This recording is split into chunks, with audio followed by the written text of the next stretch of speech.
Computer science class 10 हमारा chapter number 1 है operating systems साख्त और ख़िदमात।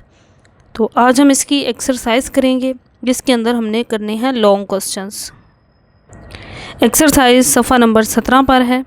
पहला अब इसके अंदर लॉन्ग क्वेश्चन है, ऑपरेटिंग सिस्टम के आर्किटेक्चर को बयान करें जिसमें कर्नल, शेल और लेयर डिज़ाइन की मिसाल के साथ वजाहत की जाए। तो इसका आंसर है पेज नंबर 3 पर। पेज नंबर 3 पर ये है ऑपरेटिंग सिस्टम का आर्किटेक्चर और इसके बाद कर्नल बामुकाबला शेल। तो कर्नल और शेल का ये डिफरेंस ये इस पेज पे सारा, और फिर नेक्स्ट जो अगला सफ़ा है ना, सफ़ा नंबर 4, अब इस पे इसका बकिया हिस्सा है। और यहाँ से ये OSI लेयर जो है मॉडल, इसकी 3 layers, lower layer, middle, upper layer, और साथ यहाँ से इसकी ज़्यादा सी एग्जांपल्स हैं।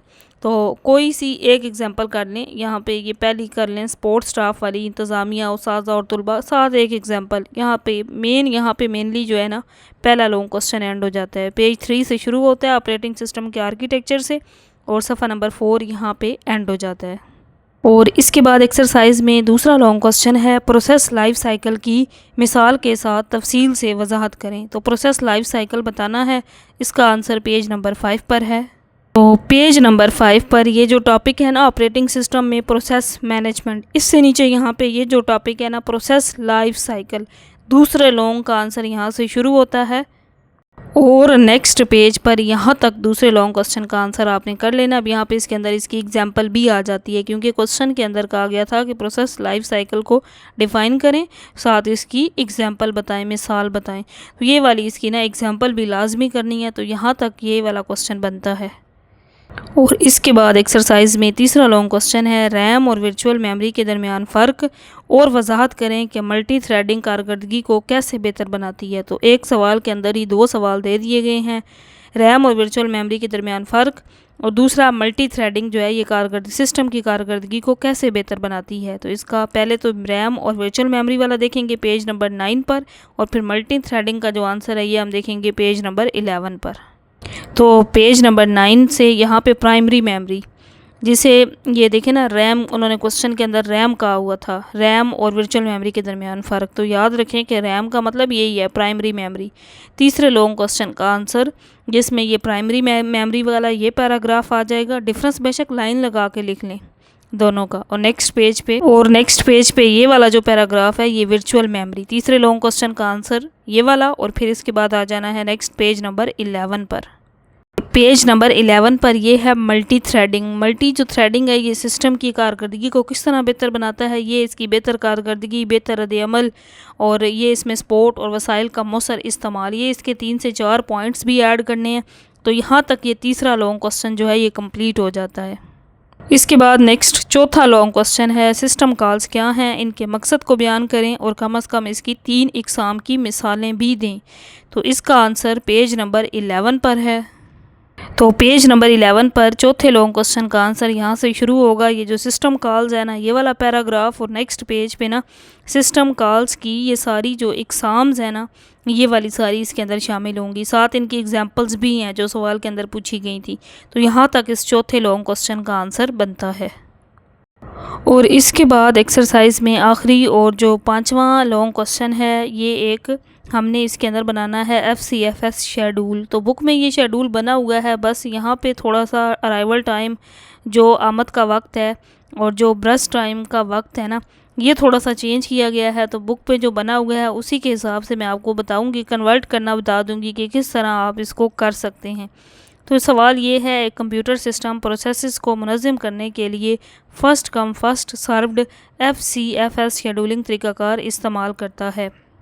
अब यहाँ पे 5 प्रोसेसेस की करामद वक्त, CPU के काम करने का वक्त, ये जो होता है ना बर्स्ट जिसे कहते हैं, ये CPU के काम करने का वक्त होता है, ये सारा दिखाया गया है। तो P1 प्रोसेसर है जिसकी अराइवल टाइम यानी कि आमद का वक्त 0, और जो बर्स्ट का वक्त है वो 4 सेकंड यानी कि 0 से 4 सेकंड P1, P2 1 से 3 सेकंड तक, P3 2 से 1 सेकंड तक है।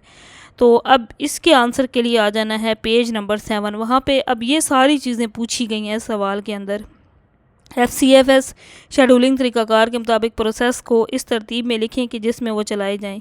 मतलब हम P1 P2 P3 मतलब कौन सा पहले चलता है, फिर बाद में कौन सा प्रोसेसर चलता है, और इनकी अराइवल टाइम, ये जो इनका अमलदार वक्त है ना ये बताना है, और शुरू का वक्त और इनका मुकम्मल होने का वक्त बताना है, और वेटिंग टाइम बताना है कि मतलब P1 जब शुरू हुआ तो P2 जो है वो शुरू हो गया, लेकिन P1 जो है वो पीछे कंटिन्यू रहता है तो P2 को इंतज़ार करना पड़ता है, तो ये भी हमने बताना है। वेटिंग टाइम P3 जब शुरू होता है तो P2 भी काम कर रहा होता है, तो P3 को थोड़ा वेट करना पड़ता है प्रोसेसर को। तो ये सारी चीज़ें हमने साथ साथ बतानी हैं।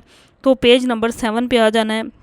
अब यहाँ पे 0 1 2 है, यहाँ पे 4 3 1 है, जो मैं वहाँ पे आपको दिखाऊंगी उसमें थोड़ा सा ये वाला टाइम चेंज होगा, इसके हिसाब से हम उसमें चेंजेस कर लेंगे।